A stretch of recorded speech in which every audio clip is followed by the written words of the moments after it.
What's going on, everybody? I have a short video for y'all today. Now, I'm sure those of you that use Final Cut Pro have started wondering about this issue that you might be having where you've deleted all your source files on your computer and yet you're still running low on storage. Well, there may be a setting inside of Final Cut Pro that we have to change. So today I'm going to take you through that and I'm going to show you exactly what's going on. While we're waiting for this to open, let me kind of explain what happens. So the way Final Cut Pro imports clips is instead of importing them to the project file like Premiere does, for example, instead what it'll do is it'll actually import it into Final Cut Pro's library.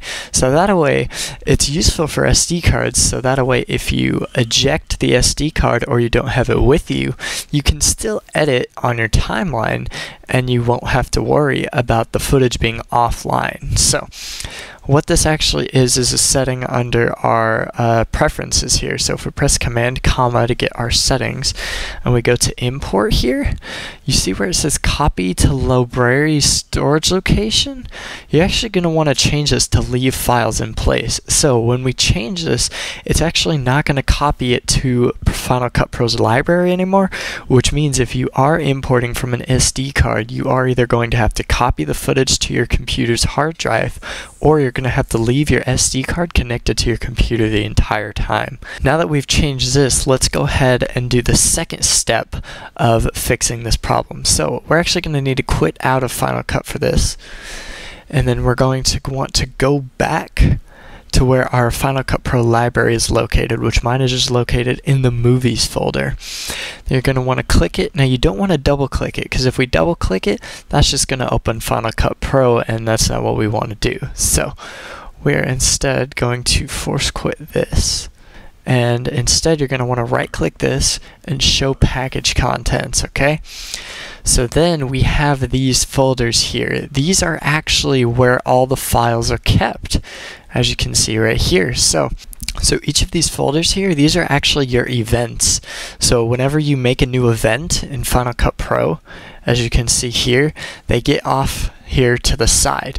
So we have our library here, and then each one of these is a new event, and inside of the events is where your projects get made, as you can see right here. This is what makes Final Cut different from other NLEs, is the way it organizes everything. So in order to actually get your hard drive storage back, we're going to once again want to quit Final Cut Pro, so that way we're not actually writing to anything that's being used. And then we're going to want to go into each of these, and under Original Media, we're just going to select all and move to the trash, okay? So render files we can keep, because that'll actually help the editor runs smoothly. So then we'll do the same thing for this one. Original Media, move to trash.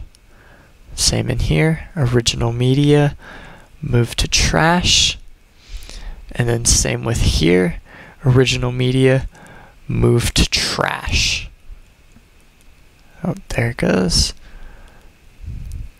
And then under here, I don't know, I guess it made it twice. And then Original Media, we're going to want to go ahead and move all this to the trash. Right, so now, take note, we have 211 gigs free. If we go to empty our trash, let's see how much free storage we get back as it deletes all that. So as you can see, we gained about 5 more gigabytes with 13.24 gigabytes purgeable. Now, purgeable basically means that it's still residing on your hard drive, it's just not present in the file system. So if you were to reboot your computer, this would go back down to 0 and you would gain those 13 gigs back in the available storage. So I just wanted to make this quick little video because I know some of you guys are struggling with your computer's SSD and you're running out of space when you're using Final Cut Pro. So hopefully this will make it a little bit easier to manage that. If you like this video, make sure you give it a thumbs up and I'll see you guys in the next one.